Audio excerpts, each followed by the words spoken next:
6 months after first contact, the galaxy had learned to live with a new reality. The Deathworlders were here to stay. What surprised everyone was that instead of becoming conquerors, the humans had become protectors.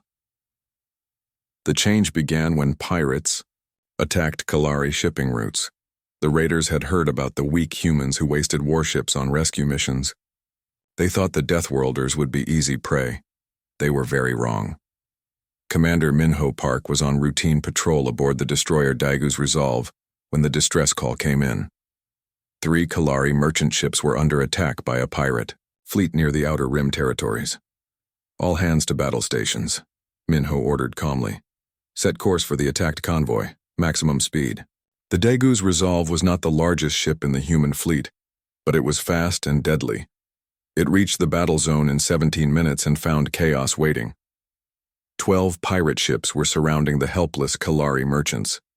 The pirates were from the Raxus Empire, a brutal species that had been raiding peaceful worlds for centuries. They had curved ships with jagged edges and weapons designed to cause maximum terror. Unknown vessel, transmitted the pirate commander. This is Warlord Grix of the Raxus Battle Pride. Leave now or join these weaklings in death. Minho studied the enemy formation on his tactical display. 12 ships against 1. By galactic standards, he was outnumbered and should retreat. By human standards, the odds were almost fair. This is Commander Park of the Terran Defense Fleet, he replied. You have attacked our allies. Release the merchant ships and withdraw or face the consequences. The pirates laughed over the communication channel. 1 small human ship threatening 12 Raxus raiders. It was too funny to take seriously. That was their second mistake. Their first had been attacking Kalari ships in the first place. The battle lasted exactly 17 minutes. The Daigu's Resolve moved through the pirate formation like a predator among prey.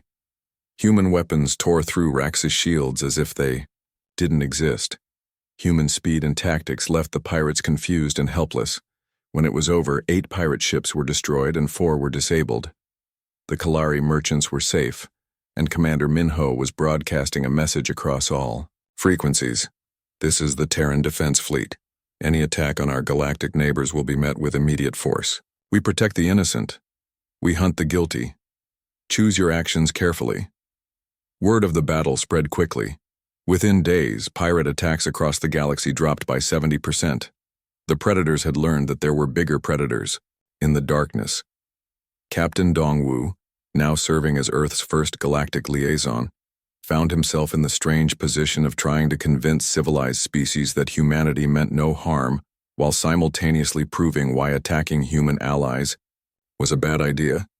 We don't want to be the galaxy's police force, he explained to Counselor Primtar during a diplomatic meeting on the neutral world of Centauri Station. We just want to help when help is needed. Primtar studied the human captain with 4 curious eyes. Yet everywhere you go, violence follows. Your people seem drawn to conflict. Violence finds us because we protect others, Dongwu replied patiently. Bullies always test the strong to see if they're really strong.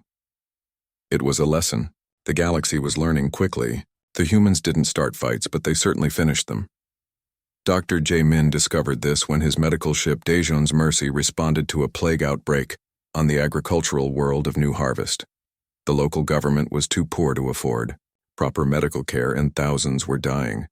The human medical team worked around the clock for weeks, saving lives and teaching local doctors how to treat the disease. They asked for no payment except the satisfaction of helping. But when corrupt officials tried to steal the medical supplies for resale on the black market, they learned that human doctors could be just as dangerous as human soldiers. You will return those medicines immediately, Jamin told the planetary governor, his voice cold as space itself. Or I will call for support, and my colleagues will explain why stealing medicine from the sick is a bad idea. The medicines were returned within the hour.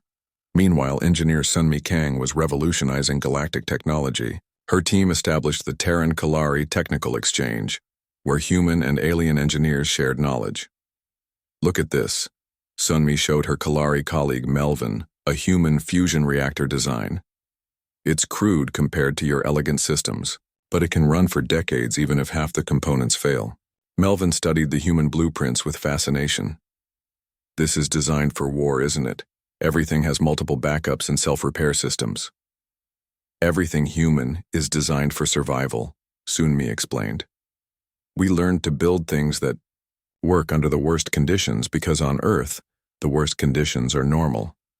The technology exchange worked both ways. Human engineers learned to make their systems more efficient and elegant. Kalari engineers learned to make their designs more robust and adaptable. But the real test came when the hegemony decided to challenge the humans directly. The hegemony was an alliance of aggressive species that had been slowly conquering the peaceful worlds of the galaxy for decades. They saw the humans as a threat to their expansion plans and decided to eliminate them before they became too powerful. Their target was the Kalari homeworld. If they could destroy humanity's first allies, they would prove that the Deathworlders were not as dangerous as everyone believed. Admiral Hyun-soo received the intelligence report while reviewing patrol schedules in his office aboard the Incheons. Pride. A hegemony invasion fleet of 300 ships was moving toward Kalari space. 300 ships, he said to Dr. Bora, who had become his unofficial advisor on galactic affairs. That's their entire battle fleet. Will we help? She asked. Hyun-soo looked at her in surprise. Of course we'll help. The Kalari are our friends. The Council might see this as humanity expanding its military influence, Bora warned.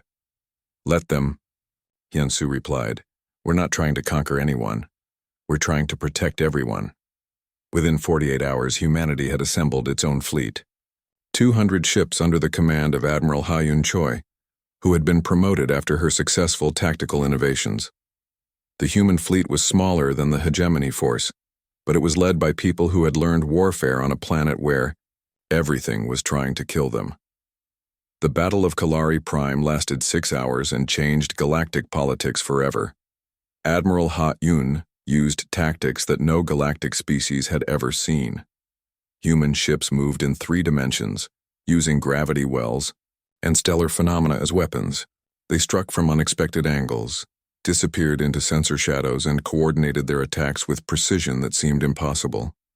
The hegemony had experience fighting civilized species who followed predictable military doctrines. They had no idea how to fight predators who treated space itself as a weapon. When the battle ended, 150 hegemony ships were destroyed or disabled. The rest fled in panic. The human fleet had lost 12 ships and suffered damage to 30 others. But the message was clear to everyone in the galaxy. The Deathworlders were not just dangerous. They were unbeatable. Admiral Hyun broadcast across all hegemony frequencies. This is Admiral Choi of the Terran Defense Fleet. Your invasion has failed. Withdraw from all occupied worlds, or we will show you why the galaxy quarantined Deathworlders in the first place. The hegemony withdrew from 12 conquered worlds within a month. 1 year after first contact, Dr. Bora Kim stood in the observation deck of the new Terran embassy on Centauri Station and watched the galaxy adapt to its new reality. Human ships patrolled the trade routes, keeping them safe from pirates. Human doctors treated patients across dozens of worlds. Human engineers taught aliens how to build things that could survive disasters. And in the deepest parts of space, human warships waited quietly for the next call for help. Did we do the right thing? She asked Captain Dongwoo, who had joined her at the observation window. Dongwoo watched a group of young Kalari students learning human engineering techniques from Sunmi's team. We tried to save 30 people in a broken ship. Everything else just followed from that. Bora smiled. The galaxy will never be the same. No, Dongwoo agreed. It'll be safer. Far below them on the station, Admiral Hyun-soo was reading the latest intelligence reports when his communication system chimed. Another distress call, this time from a research expedition trapped in an asteroid field near the galactic rim. He looked at the message for a moment, then reached for his communicator. Admiral Park to Fleet Command, he said. We have people in trouble. Prep the fleet. We're going to get them. The Deathworlders had found their place in the galaxy, not as conquerors but as guardians. And the universe was a little bit safer because of it. The news spread across the galaxy faster than light itself. Within days of the peaceful Dawn's rescue, Every major civilization had heard the story. The reaction was not celebration, it was terror. On the capital world of the Galactic Council, Councillor Primtar of the Delani called an emergency meeting.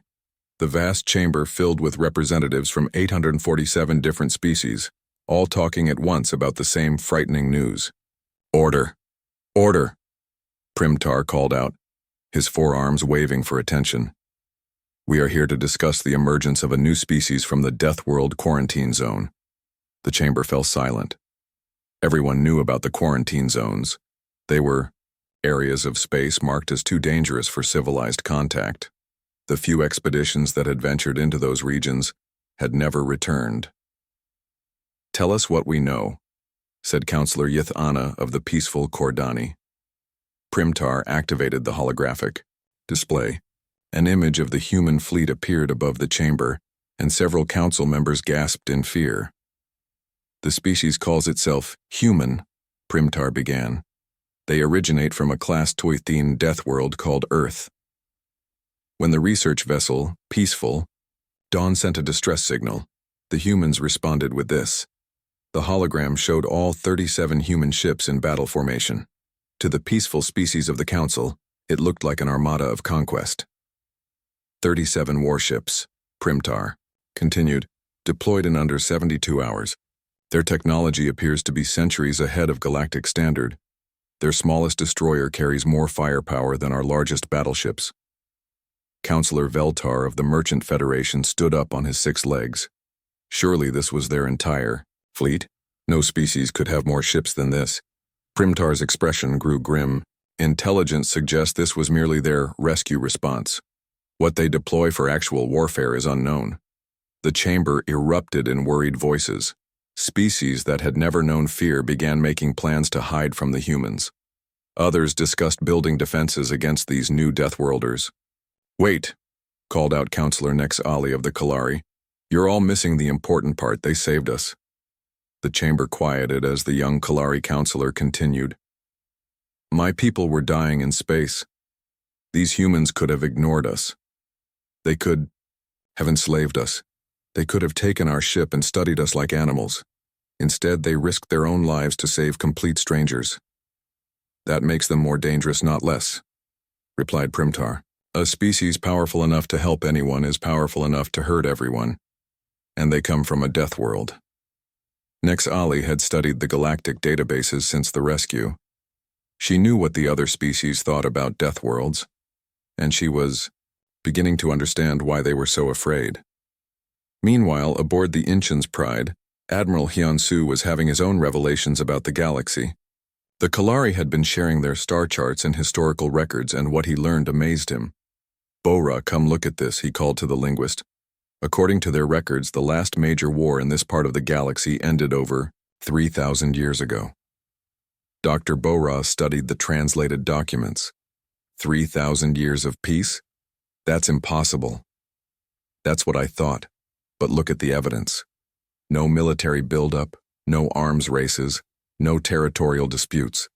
They actually settled disagreements by talking. Bora shook her head in wonder. No wonder they were so afraid of our fleet. They've never seen anything like it. The conversation was interrupted when Captain Vextal requested a meeting with the human leadership. Admiral Hyunsu welcomed the Kalari captain aboard his flagship, curious about what the alien wanted to discuss. Vextal entered the human ship with a mix of fear and fascination. Everything about it spoke of military purpose. The corridors were straight and efficient. The walls were thick enough to stop weapons fire. The crew moved with the discipline of soldiers. Admiral Hyunsu, Vextal began, I must ask you something. Why did your people quarantine themselves from the galaxy? The question surprised Hyunsu. Quarantine? We didn't quarantine ourselves. We just never found anyone else out here. But the galactic charts clearly mark your region of space as forbidden, Vextal explained. The Death World quarantine zone. No civilized species has entered those systems for over 5,000 years. Hyunsu felt a cold chill. What exactly is a Death World? Vextal called up a holographic display showing Earth as seen from space. To Kalari eyes, it was a terrifying sight. Your world has gravity nearly 3 times galactic standard, Vextal explained. Your atmosphere contains oxygen at levels that would be toxic to most species. Your weather patterns include storms that could destroy cities. Your oceans are so deep and violent that most galactic species couldn't survive on the surface. The hologram showed more details. Earth's massive hurricanes, its earthquakes, its volcanoes, its ice ages. To peaceful species that evolved on gentle worlds, Earth looked like a planet-sized death trap. Any species that could evolve on such a world, Vextal continued, would have to be incredibly tough and adaptable. The galaxy classified all such worlds as too dangerous for contact. But humans aren't dangerous, Hyun-Soo protested. We're explorers, scientists, artists. We have wars sometimes, but we also have peace. Vextal looked at the human admiral with something like sympathy. Admiral, you deployed nearly 40 warships to rescue 30 strangers. You call that a normal response. The rest of the galaxy sees it as proof that you could conquer us all. That evening, Hyun-Soo called a meeting of all his senior officers, Captain Dongwoo, Commander Ha-eun, Dr. Jaemin, Engineer Sunmi, and Dr. Bora gathered in the conference room aboard the Incheon's Pride. We have a problem, Hyun-Soo began. The galaxy thinks we're monsters. He explained what he had learned from Vextal about death worlds and the quarantine zone. As the humans listened, they began to understand the scope of the situation. So they've been avoiding us for thousands of years, Ha-eun said, because they think our planet makes us too dangerous to contact. And now we've proven them right by showing up with a battle fleet, added Dongwoo. Dr. Jaemin looked confused. But we saved them. Doesn't that prove we're not monsters? Think about it from their perspective, Bora explained. We responded to one distress call with enough ships to invade a solar system. What do they think we'd do if someone actually threatened us? Engineer Sunmi laughed, but there was no humor in it. They're right to be afraid. If someone attacked Earth, we'd turn their entire civilization into radioactive dust. The room fell silent as the humans realized the truth. They were exactly as dangerous as the galaxy believed. Earth had created a species that could be incredibly kind to friends and absolutely terrifying to enemies. What do we do? Asked Dongwoo, Admiral. Hyun-Soo looked out at the stars through the conference room window. Humanity had spent centuries wondering if they were alone in the universe. Now they knew they weren't alone, but they were different. Maybe too different. We proved that being dangerous doesn't mean being evil, he said finally. We show them that humans protect the innocent, not prey on them. Dr. Bora nodded slowly. It won't be easy. First contact is supposed to be about sharing knowledge and culture. Instead, we've accidentally terrified an entire galaxy. Then we'll have to be patient, Hyun-Soo replied. We'll help anyone who asks for help. We'll defend anyone who needs defending. Eventually, they'll see that we're not the monsters they fear. What none of the humans knew was that their chance to prove themselves was coming soon. Across the galaxy, other species were watching the situation with great interest. Some were planning to test these new Death Worlders. Others were hoping the humans could solve problems that the peaceful galactic civilization couldn't handle alone. The rescue of the peaceful dawn was just the beginning. Humanity was about to discover that sometimes the most dangerous predators make the best protectors. Dr. Jaemin Yoon stepped through the airlock and into the alien ship. His environmental suit made him look like a metal monster, but inside he was nervous. This was the moment humanity had dreamed about for centuries, meeting another intelligent species. The peaceful dawn was unlike any human ship. The corridors were wider and filled with soft blue light that reminded Jaemin of being underwater. Everything was curved and smooth, designed for beings who moved differently than humans. Behind him, his medical team carried equipment that looked more like weapons than healing tools to the frightened Kalari crew. The humans' heavy boots echoed through the ship as they moved toward the bridge where the aliens waited. Captain Vextal watched the armored figures approach and tried not to show his fear. These creatures were shorter than Kalari but much wider and thicker. They moved with the confident steps of predators. Even their rescue equipment looked military. Please, Vextal said through the translator. We have wounded. Jaemin heard. the translation in his helmet, and immediately switched to doctor mode. Fear was replaced by professional concern as he saw the alien captain struggling to breathe. "Don't worry," Jamin said gently. "We're doctors. We're here to help." He activated his medical scanner and pointed it at Vextal. The device beeped and clicked as it analyzed alien biology that no human had ever seen before. The results appeared on Jamin's helmet display. Low oxygen, high stress, dehydration, but nothing immediately fatal. "Your atmospheric mix is wrong," Jamin explained as he worked. "Too much carbon dioxide, not enough oxygen. We're going to fix that first." The medical team spread out through the ship, checking on each of the 30 Kalari crew members. What happened next amazed everyone aboard. Nurse Sujin found a young Kalari engineer who had been hurt when the ship's engines exploded. She didn't hesitate to treat wounds on a creature she had never seen before. Her hands worked quickly and gently, showing the same care she would give any human patient. Dr. Young-ho discovered that Kalari had very different blood chemistry than humans, but his portable medical lab adapted within minutes. He created medicines that could help the aliens while his computer learned their biology in real time. On the bridge, Jamin connected a portable life support unit to the ship's failing systems. Clean air began flowing immediately. Captain Vextal took his first real breath in hours and felt strength returning to his body. "How?" Vextal asked in wonder. "How did you learn our biology so quickly?" Jamin smiled, though the alien couldn't see it through his helmet. "We had to develop adaptive medical technology for our own species. Humans are all a little different from each other, so our medicine learns to treat whatever it finds." What Jamin didn't explain was why humans had developed such technology. It came from treating soldiers wounded in battle, from helping people hurt in industrial accidents, from saving lives in disasters that happened on a world where nature itself was trying to kill everything that lived. Meanwhile, engineer Sunmi Kang and her team were working on the Peaceful Dawn's engines. What they found surprised them. "This is beautiful work," Sunmi told her assistant Minho as they examined the alien machinery. "Look at how efficient these systems are. They've never had to build for war, so they could focus on making everything perfect." The Kalari engines were works of art. They were designed to run for decades without maintenance, to use fuel so efficiently that long journeys cost almost nothing, and to produce no waste that could harm the environment. But they were also fragile. When the gravity wave hit the ship, the delicate systems had broken in ways that Kalari engineers couldn't fix without a major shipyard. Human engines were different. They were built to keep running even when half destroyed, to work with whatever fuel was available and to be repaired with basic tools under the worst conditions. They were ugly compared to Kalari technology, but they were nearly indestructible. "Can we fix this?" asked Minho. Sunmi nodded. "We'll have to replace some components with our own parts.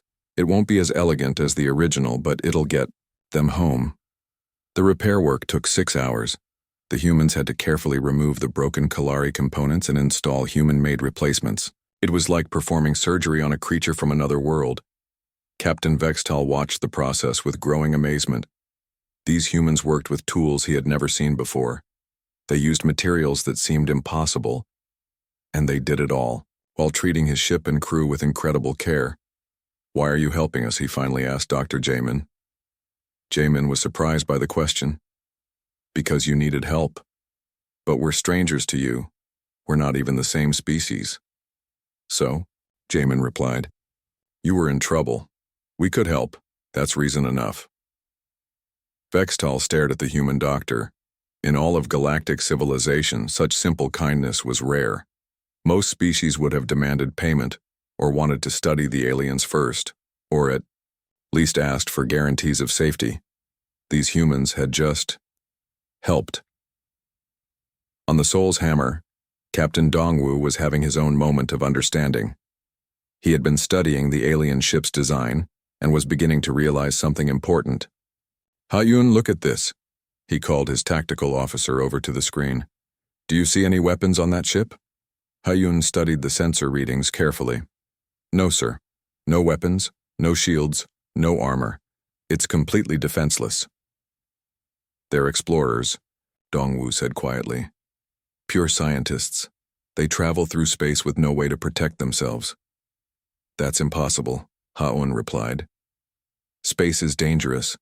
Pirates, hostile aliens, radiation, asteroids. How do they survive? Dongwu thought about it.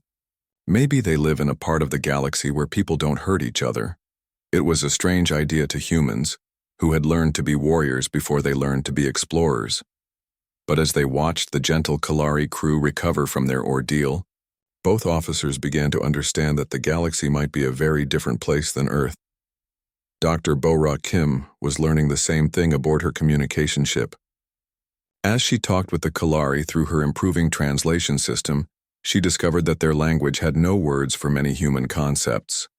They don't have a word for enemy, she reported to Admiral Hyun-soo, or conquest, or invasion, or surrender. Their language is built around cooperation and discovery. What about war? Asked the Admiral. The closest they have translates to disagreement that must be resolved through discussion. Hyun-soo felt a chill run down his spine. Humanity had met aliens, and the aliens were everything humans wished they could be. Peaceful, curious, and trusting, and humans had arrived in their space with the largest war fleet in their history. After 8 hours of work, Sunmi's team had the Peaceful Dawn's engines running again. The ship still looked damaged, but it could fly. More importantly, all 30 Kalari crew members were healthy and safe. Captain Vextal stood on his bridge and looked at the human fleet surrounding his ship. He should have been afraid of these powerful strangers, but he felt only gratitude. Captain Lee, he transmitted to the Soul's Hammer. How can we ever thank you? Dongwu smiled. Just get home safely. That's all the thanks we need. As the human fleet prepared to escort the Peaceful Dawn to safe space, none of them realized that this simple act of kindness was about to change the galaxy forever. The Kalari would tell their story to everyone who would listen. And when the galaxy learned that the mysterious Death World species had deployed nearly 40 warships just to save 30 strangers, the universe would never look at humanity the same way again. Earth moved faster than it ever had before. Within 72 hours of receiving the alien distress call, humanity had done something that would have taken any other species months to organize. They built a rescue fleet. Admiral Hyun-soo Park stood on the bridge of the massive ship Incheon's Pride and watched 36 other vessels take their positions around his flagship. To human eyes, it looked like a reasonable response to an emergency. To anyone else in the galaxy, it would have looked like an invasion force. The ships were beautiful and terrible. The destroyer Soul's Hammer carried enough weapons to level a city. The medical ship Busan's Hope had hospitals that could treat 1 million patients. The engineering vessels were packed with tools and materials that could rebuild entire space stations. Captain Dongwu Lee stood on the bridge of the Soul's Hammer and reviewed his orders one more time. Rescue the aliens, provide medical aid, and be prepared for anything. The last part worried him the most. Commander Choi, what's our tactical status? He asked. Hyun Choi looked up from her station. She was young for a commander, but she had the sharpest military mind in the fleet. All weapon systems ready, sir. Shields charged, fighters prepared for launch. If this is a trap, we'll be ready. Dongwu nodded. Human history was full of people who had answered calls for help, only to find enemies waiting. The military doctrine was clear. Hope for the best, but prepare for the worst. Dr. Jae Min-yoon was busy in the medical bay of his ship, Daejeon's Mercy. He had volunteers from every major hospital on Earth. They brought supplies to treat injuries they had never seen before, from people they had never met. Are we really ready to treat aliens? Asked Nurse Soo-jin. Jae-min checked his equipment one more time. We have surgical tools that can work on any type of body, medicines that adjust to different blood chemistry, and life support systems that can handle any atmosphere. We'll figure it out. On the engineering ship Gwangju's Forge, Sunmi Kang supervised the loading of repair equipment. She had brought everything from tiny electronic parts to massive engine components.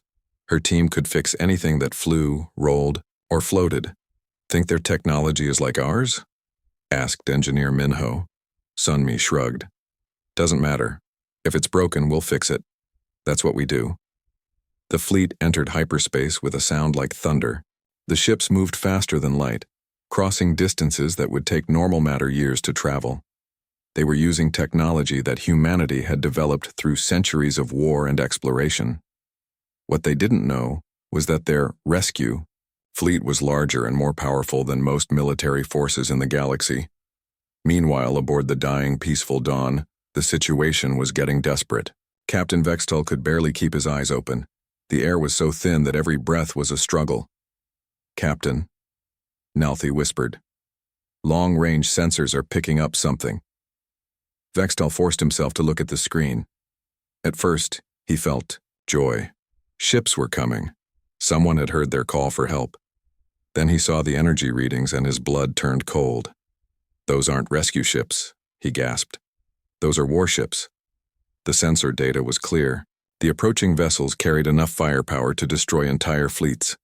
Their engines were more powerful than anything in Kalari space, and they were all heading straight for the Peaceful Dawn. "They must be pirates," Melvin said weakly. "They heard our distress call and they're coming to finish us off," Vextel completed. He looked around at his crew of peaceful scientists. They had never hurt anyone in their lives. They studied flowers and mapped stars.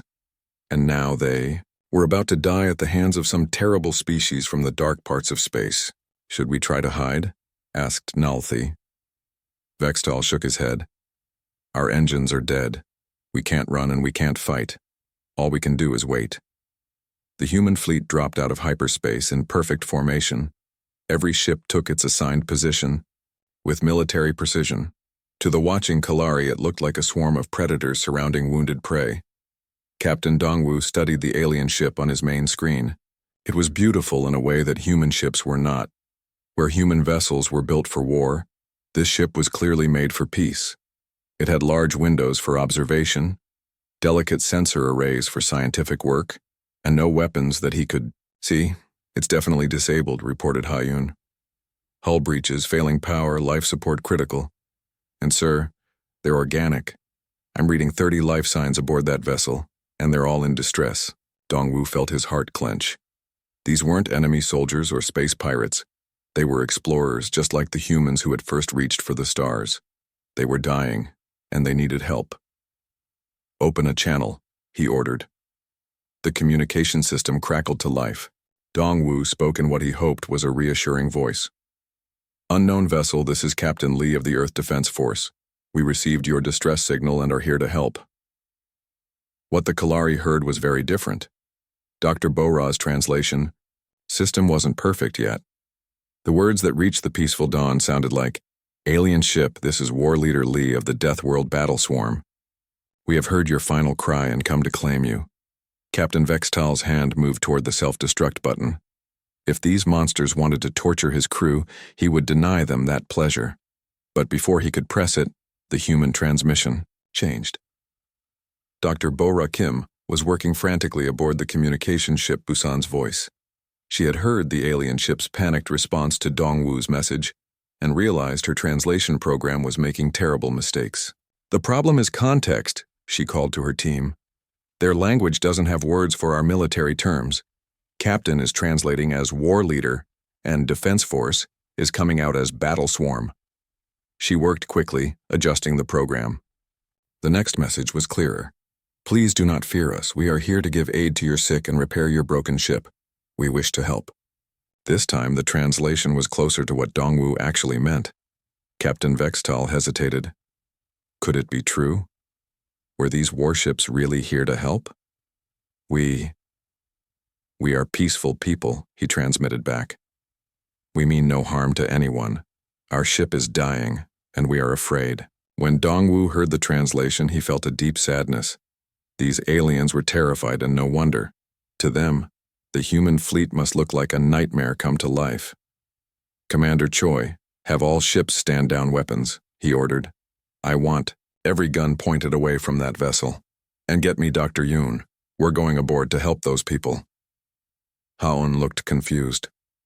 "Sir, shouldn't we scan them first? Run some tests? We don't know anything about their biology or their culture." Dongwu watched the alien ship on his screen. It was dark except for a few emergency lights. The people inside were dying while the humans talked about procedures. "Commander, 30 people are suffocating in that ship," he said. "We can learn about their culture after we save their lives." The rescue began immediately. Dr. Jamin and his medical team prepared to board the alien vessel. Engineer Sunmi gathered her repair crews. The most powerful fleet in human history was about to do something that no galactic species had ever seen. They were about to prove that the most dangerous predators in the universe could also be the most compassionate rescuers. The research ship, Peaceful Dawn, drifted silently through the cold darkness of space. Captain Vextal looked out from the bridge at the stars, his large eyes reflecting worry. His ship had been studying distant suns for 3 months when disaster struck. "Captain, the engines are completely dead," reported his chief engineer Melvin. The young Kalari's gills fluttered with fear. "The gravity wave hit us harder than we thought. All main power is failing." Vextal closed his eyes. The Kalari were a peaceful people who had never known war. They explored the galaxy with wonder, not weapons. Their ships were built for discovery, not danger. Now that peaceful nature might cost them their lives. "How long do we have?" Vextal asked. "Maybe 2 days before life support fails completely," Melvin answered. His webbed hands shook as he worked at his console. "The backup power won't last long." Around the bridge, 30 crew members waited for orders. These were scientists, not soldiers. They studied plants and animals from distant worlds. They mapped new star systems. They had never faced death like this.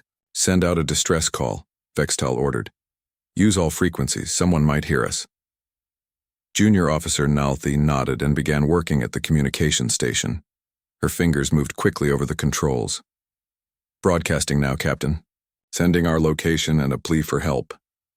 The message was simple.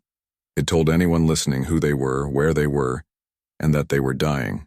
The signal spread out in all directions, reaching across the empty space between stars.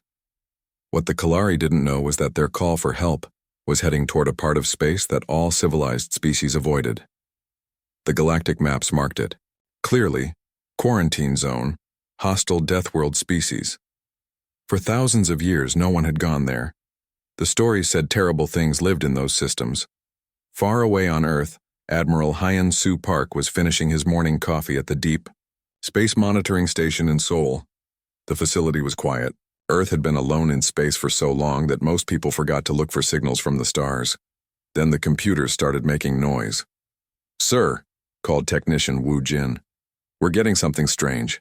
It's not from any of our satellites." Hyen Soo walked over to look at the screen. The signal was weak but clear. It had patterns that looked like language, but not any language from Earth. "Play it again," Hyen-Soo said. The sound filled the room. It was like music, but sad. Even without understanding the words, anyone could hear the fear in it. "This is it," Hyen-Soo whispered. "This is first contact." He grabbed his phone and called Dr. Bo-Ra Kim. She was the smartest person he knew when it came to languages. If anyone could figure out what the aliens were saying, it would be her. "Bo-Ra, I need you at the station right now," he said. "And bring all your computers. We just received a message from space." Dr. Bo-Ra Kim arrived at the station within an hour. She was a small woman with sharp eyes and a quick mind. She had spent her life studying how languages worked, but she had never dreamed of working with an alien language. "Let me hear it," she said. Hyen-Soo played the message. Bo-Ra listened carefully, her eyes closed. She played it again, then again. Each time she made notes on her computer. "It's mathematical," she said after the 5th time. "The patterns repeat in ways that make sense. Give me a few hours." While Bo-Ra worked, Hyen-Soo called the Global Defense Council. World leaders needed to know that humanity was no longer alone in the universe. "Are you sure?" asked President Martinez from her office in Geneva. "I'm sure," Hyen-Soo replied. "Someone out there is trying to talk to us." Bo-Ra worked through the day and into the night. The language was unlike anything from Earth, but it followed rules. Math was the same everywhere in the universe.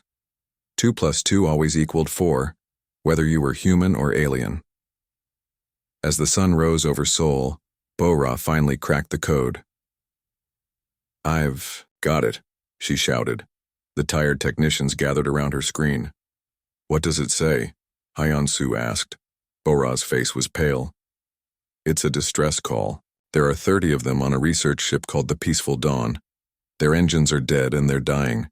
They're asking anyone who can hear them to please help. She showed them the location on a star map. They're only 2.3 light years away. That's very close in space terms. Hyun-soo looked at the coordinates. For years, Earth had wondered if they were alone. Now they knew they weren't, and the first aliens they'd found were in trouble. Sir, what do we do? Asked Commander Jin Woo, the station's military officer. Hyun-soo thought about it. Humanity had built their first real spaceships only 50 years ago.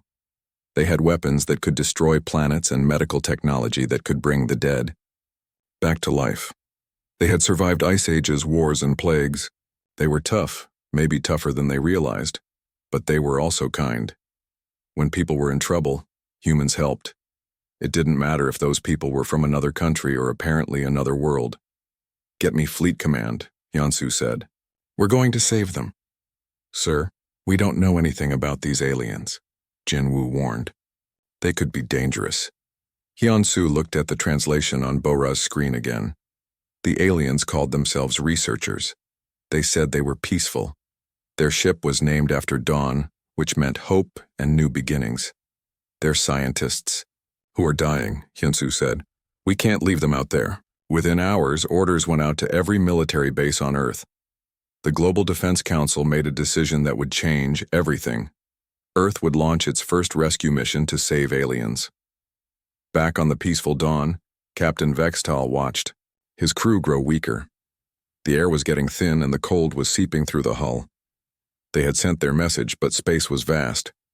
The chances of anyone finding them were very small. Captain, Nalthi said weakly, I'm still broadcasting, but I don't think anyone is listening. Vextal nodded sadly. The Kalari had always believed that the universe was full of good people who would help each other. But maybe they were wrong. Maybe they were truly alone. He didn't know that across the galaxy, an entire world was preparing to prove him right.